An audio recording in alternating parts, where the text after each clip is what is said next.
Mike Wood. How you doing, buddy? Good. How's Brother Keith? I'm doing all right. It's nice to have you on the show. Thank you. It's good to be here. Thanks for inviting me. Yeah. Well, you and I are pretty close friends. We've known each other for 15 plus years at this point, I think. And, Mike, you bring a very unique and very seasoned perspective on this business. You've been doing this for a little while. Aren't we all? But it's guys like you we have to learn from. So thanks for coming on. Yeah, thank you. Appreciate you inviting me on. Yeah. So, like I mentioned, you and I have known each other for a while. And, I think back on some of our, personal experiences. It started at White Star, maybe even AEP. And what were you doing at the time? Back then it was fun. I had been in the mudlogging space for probably the last 40 years. I started back in, 1978, back when wheels were square.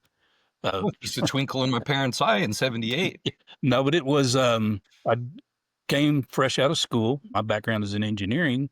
And, the starting salary for mechanical engineers back then was $12,000 a year. I had a guy approach me and offer me a mudlogging job, training and everything for $375 a week. And I was like, man, it has to be criminal, but I'll do it. So we went out to the field. I got to tell you this, Keith, it was so funny to show you how far things have come. The very first well I was ever on was in Nacona, Texas, a little old double rig. And of course, back then, everything was drilled vertical. There was no horizontal. Went out to this little old rig. I had never been on a location in my life. This guy was taking me out to train me. You didn't get much training back in those days. But we we got out to location and I was just in awe at all of the machinery. And matter of fact, we had earth pits. There were no steel pits or anything. Everything was kind of at a standstill. I was extremely nervous. I didn't know what to do. I'd never been there before, put on my first pair of steel-toed boots, and got out there. And about that time, I saw two roughnecks. They didn't even have hard hats on. That's how lax the safety was and everything else back then. Oh, yeah. But they had no shirts on or anything else. And they came walking around from behind the rig with their arms around each other. And I asked the guy that I was with, I said, well, what's going on? And he said, what do you mean their arms are around each other?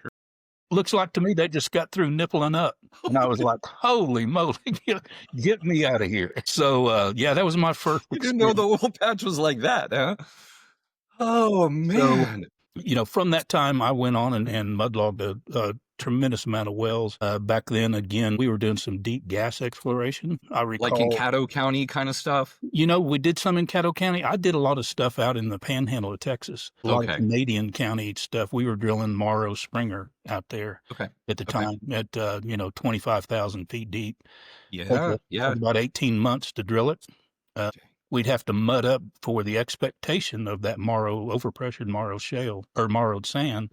And the Morrow shale with those old tricone bits would not drill with all of that huge hydrostatic head pressure. And a lot of times we drill a foot, maybe 2 foot an hour through that Morrow shale section. So, I know some old boys from Port of Call and some of these people. This was a very interesting era, Mike. I actually have a video that I've actually got it edited of one of the blowouts. Like these things, they would almost let them blow out on purpose because it was PR. Yeah. Right?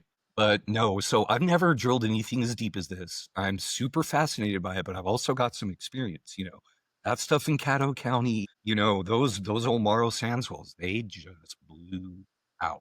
One of them, the story that I have was it was making 110 million once they finally, and I've got the whole process where they kept the drill pipe in there and put a tree on top of it. Like the flare, they'd made this flare manifold to make it look even bigger too, Yeah. So, it was like on a car almost, with like 4 exhaust pipes and, but that's interesting. You actually logged on some of those.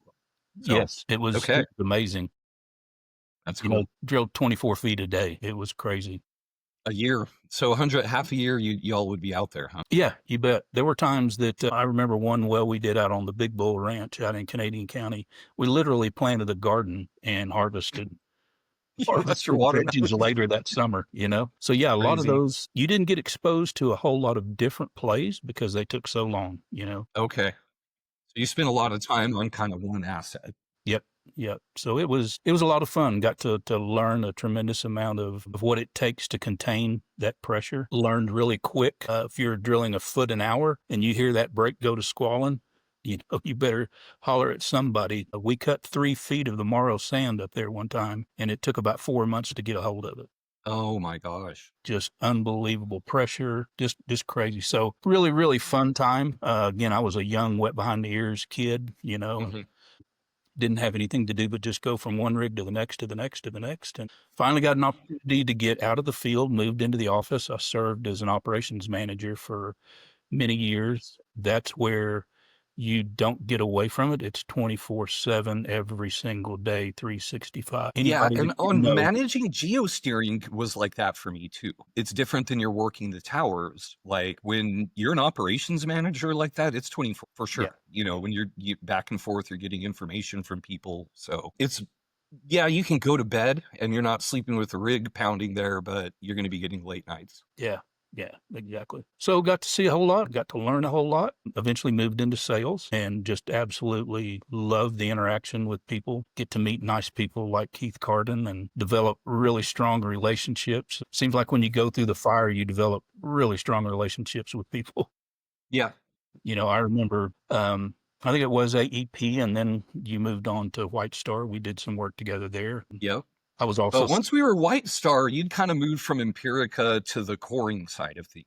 So you right. want to talk a little bit about that? You didn't do the coring for too long relative to the rest of your stuff, but we definitely interacted there. I think I pulled two with you, and then we did that kind of JV deal with Chaparral, was it? I think so. Yep.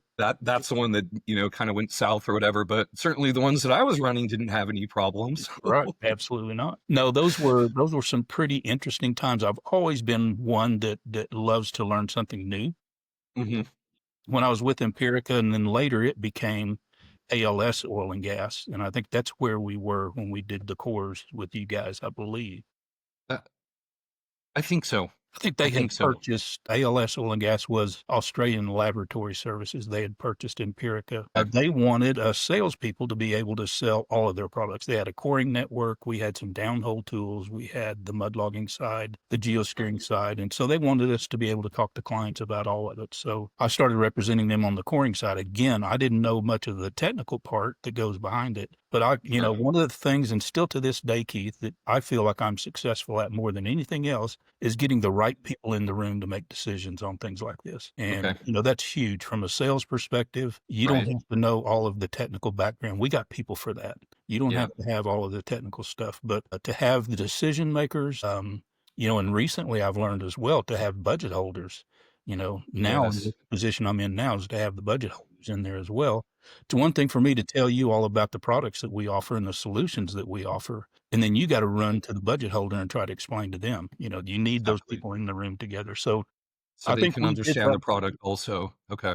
Yes. So I think we did that extremely well when we were working with you guys. Like you said, we were very successful in pulling off 2 cores that, I shouldn't say pulling off, completing 2 cores that had great results on, got Hmm. 100% recovery and did an extremely good job. But it was always fun to learn something new, learn that process of what it is to take core. As a geologist, we all would like core on every single well we drill, right? Yeah.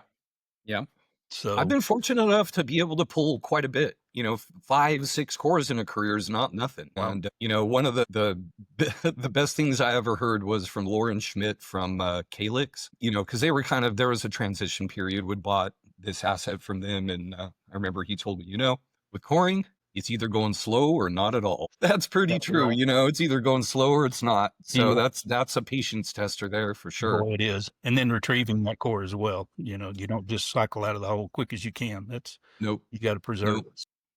Well, and I remember on one of those, we'd had kind of a post break off that was still intact, and we went and slid back over it and recovered it. I mean, there was some really amazing stuff that I saw, and then the whole processing part of it. Your buddy James Yes.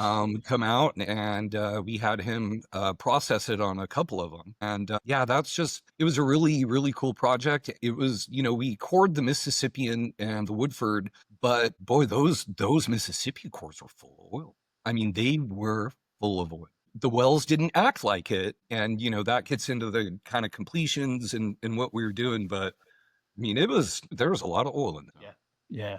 That's cool. That's cool. So, So no, go ahead. no, Go ahead. you go ahead. Well, I was just going to ask, what were some of what are some of the core tenets of, what you think made your kind of career in sales in the oil and gas business over these years successful? I can think of our times, like I say, we'd go to the Mexican restaurant and get our flautas on a regular basis. And Absolutely. Missed that. I'm thinking about those right now. Of course, But, now you and I and Milton go to lunch. We'll do the Outback and kind of catch up on stuff. So I've got a pretty good idea of who you are. But what do you think are some of the keys to your success? Is it your good look and charms exclusively? Or, what is it? That's an interesting question, because there are things that you learn over the course of a career that either set you apart or create a situation where you're going to be a failure. I heard somebody say one time, a long time ago, the keys in sales is who you know. It's always, who you know. And that's not it at all, Keith. It's who knows you. That's the big part. There's that Mike Wood insight for you. Yeah, there you go. I don't share that with many. That's a secret. So I don't. Yeah. But no, it is. That's really good. That's huge. The other part is I think people inherently can see phoniness, dishonesty. So I've made a career over being honest, legal, ethical, always up front. Had a customer today that was a little bit chapped over some pricing, and I just hit him up front. Full disclosure, we had an 8% year-over-year increase last year. Yeah. Nobody likes that, but you got to be up front, and you got to make light of some things sometimes too. I told him, he called and was a little upset about it. And I said, well, I'm glad you're upset, because I have yet to have somebody say, thank you so much for going up on prices. Yeah. No, put things in a lighter touch. Negotiating. That's so disarming, Mike. I think I've had to beat you up over price here and there too. And you do know how to handle it, man. That's, I remember you beating me up pretty good over price one time. Oh, I'm not the easiest guy to get in the door, I'm actually tough. Most people don't even get in. So, that's what and we did it at Revolution too. I mean, I got a little award for cost savings at AEP, but so sorry for the beat up, but I'm glad we were able to be the one that you got the work, That's huge right there, because at the end of the day, you weren't attacking me. I didn't take it personal. You didn't take it personal that I was charging you an arm and a leg either. I mean, that was just the cost of doing business. And that's why negotiating and negotiation skills are so important, to be able to sit down with somebody, explain cost. Primarily cost is the thing that we fight about. Explain your side, also be very understanding of the other person's side. Mm-hmm. Genuinely too. And that's one of the things I was going to say about you, is that you do have that honesty. I've lived it with you. When things have gone wrong, you come and face it. You explain calmly. And again, in the negotiation, you're not selling any excitement. What you're selling are facts and real services. So that's, that's something to be said. Well, thank you. Checks in the mail. Yeah. I need a few more of those, buddy. Keep them coming. But no, those are all key things. And the other thing, I took a Dale Carnegie course one time. You're young enough, you probably don't remember Dale Carnegie and the way to win. I had a dad that listened to motivational stuff a lot. Yeah. It was called relationship selling, and it made a huge impact on me to understand we're not in this for an invoice. We're not in this for a one-time walk away, I've got your money kind of deal. This needs to be a relationship where you can trust me. People buy from people they can trust and people they like. Yeah. And you have to be able to trust that person. And I want your business over and over, not just one time, so. Well, and in different aspects, you've been able to jump around, and that's, kind of another point I wanted to get into. Oh, let's be real. You're not what are you doing now? You're working for ROGII. Why don't you give us a little bit of background there? And then what I wanted to touch on is, you don't even use the software really, right? Like, you're not a technical guy here, but you're a force within this company. And so why don't you talk about, what you're doing now with ROGII, who they are, and let's get into kind of what it's like to be, a part of a really technical company in a sales role. And, you've got, a lot of technical questions coming your way a lot of the time. So how do we do that? Well, yeah, thanks for the plug for ROGII. Sure. I'm guaranteed that one of the best companies I've ever worked for in my life. Just an amazing group of people. They've been good to me.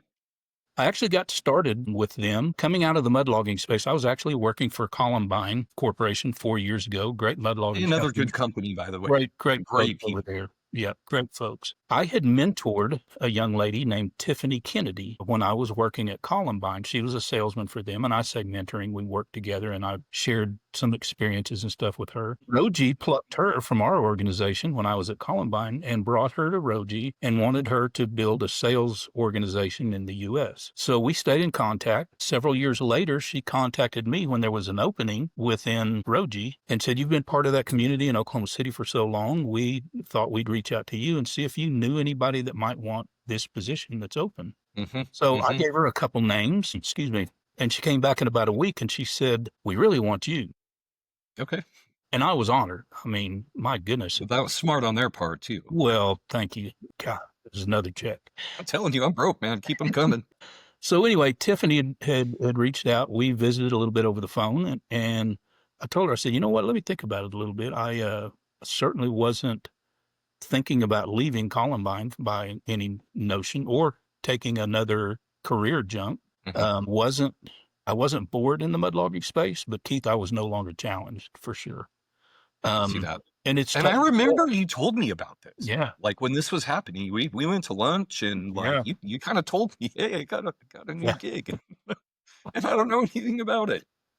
Well, here's the deal. I mean, let's be honest. I'm obviously in the fourth quarter of my career. And thinking about getting completely out of my comfort zone, starting something brand new at my age. Let's be honest again, most people my age don't jump into the tech world whatsoever. Right. And I thought, why not be green and learn all over again, learn something new, learn from some of the best people out there in the geosteering world, the software world. So I gave her a call back and I said, "You know what, let's do it." Actually took a deduction in pay and everything else to come over here, but it was quickly, they made it monetarily worth it. Good. Yeah. And worth it. So it's been extremely fun. I started out, they tried to teach me the software. I can geosteer. I can re-steer. Nice. I can stretch and squeeze gamma, Nice. but Yeah. when we go to geoscience functionality and putting sticks on a map and all of those things, I can't. That's cool to know that they trained you up on it, though. Yeah, that you can actually use it. I got a great guy named Milton Smith that is our technical sales analyst. I've known Milton forever too, and he's no finer human being, great guy. But he helps me tremendously. Once he came on board, it was like if I were to go see you, Keith, and we talk about any problems that you might have with the software or anything else. This is pre-Milton coming on board. All I could do is say, "Look, I'll take your wants and your needs to my folks, my technical team, and I remember that. I remember because Dylan Miner was my rep. And then there was like this kind of like period where I didn't have one. And then you were kind of like, "Here I am." Yeah. And so then you started calling on me. And I remember specifically because I always have a comment about the software, right? Like I'm in there breaking them all the time and pushing them to their limit. And it had to have had something to do with like the thickening and thinning tool or something like that. One of my little deals that I like. But I remember, early on, before Milton, that was the thing, Keith. Yeah. But I will get that to you. And sure enough, I'd get an email from tech support and, The good thing about that when we brought Milton on board is it suddenly provided purpose for every single meeting. We could go into a meeting together, and instead of me saying, "Hey, I'll get back with you," Milton's like, "If you got time right now," and he'll break out his computer and just, answer any question, any technical thing that you've got whatsoever. So, and I listened to him. I learned to sell the applications that we've got by listening to the technical things that he talks about so that I could talk to you to bring up solutions to the problems that you have. And that's all that sales is. I'm providing solutions to issues that you have to make your life better, more comfortable, help you drill better wells. And that's all it is to it. We have a great separation. Milton takes care of everything technical. When it comes up to things that, are business related, then it goes into my circle and I put on a different hat than what he wears. And we talk about money and all of the licensing requirements and things like that from that side. So great team, great company, great partnership with all these people. So it's awesome. They've already told me, don't plan on going anywhere. Stay with us till you retire. So I'm locked in right now. The good part about this too, Keith, is it's not physically taxing. I can do this. No, I keep some kind of mental clarity. Some say I've already sure. lost it, but I think I still got a little bit of mental clarity, and we're going to continue to go down this path for sure. Well, I'm sure glad to have you on the other end there, and you've kind of helped me out in a lot of ways. You've had me given me the opportunity in the past to give talks at the tech conferences that ROGII does. And then this year was really a formative and important time for me, not getting too into the personal stuff, but it kind of came at a time that I needed it. You guys hooked me up with a license so I could whip together a little talk. And I did a talk here in Oklahoma City, one in Midland, and then one in Denver, which I think they all got progressively better. But what it was for me was a chance to kind of get back in it and, work with a company that I have a lot of experience with, and again, with giving the talks, and have got to become familiar with people. And I really appreciate that. And it did mean a lot to me. Old timers used to say one hand washes the other, Yeah, indeed. we all need to help each other. And you did a fantastic job for us at ROGII Tech, and can't thank you enough from the bottom of my heart, man. That was amazing talks. It's always hard to find people that will present. So, when you find somebody that is willing, that's available, you use them up. Yeah. And with no overlords, it worked out really well. Yeah. Good stuff. Mutually beneficial for sure. So look forward to working with you for many more years. I think this is an excellent platform that you've put together too. This is really cool. I think people really enjoy it. Hey, thanks a lot. I just kind of did it. It was an impulsive thing, but You impulsive? Are you kidding me? I don't know. But my impulsivity kind of ends up with some results sometimes. And honestly, though, Mike, this show is not even about me. It's about people like you. And it wouldn't work if I didn't have genuine and true friends that I've made through the years that are willing to come on, put themselves out here and in somewhat uncomfortable positions and be willing to talk to me on the camera. You don't grow when you're comfortable, right? No, I definitely had to step out of it, but I'm glad I did, and I think I'm doing something I'm supposed to be doing. Absolutely. Well, this has been awesome for me, man. Well, Mike, I really appreciate you coming on. I have a feeling you may be back, and I hope that happens. Yeah. But do you have any final words or anything you want to leave with everybody? That's interesting. Yeah, it's great. And we've all experienced this wonderful oil field and made a ton of money. And I won't say a ton, made a good living at it, continue to do so and everything else. But, this job doesn't define me, Keith. It doesn't define you. I tell people a lot sometimes, if I can leave everybody with one thing, second only to Jesus Christ and him crucified, family is the most important thing we have on this earth. Those are such good words, Mike. I appreciate you coming on. I will see you soon. But to all the people watching, please make sure you subscribe to my channel, The Grizzled Geologist on YouTube. Hit the like, hit the notification bell. And to all you salespeople out there, keep up the hustle. Thanks, Mike. See you, buddy. Work for it. Don't be crazy. And work for your money.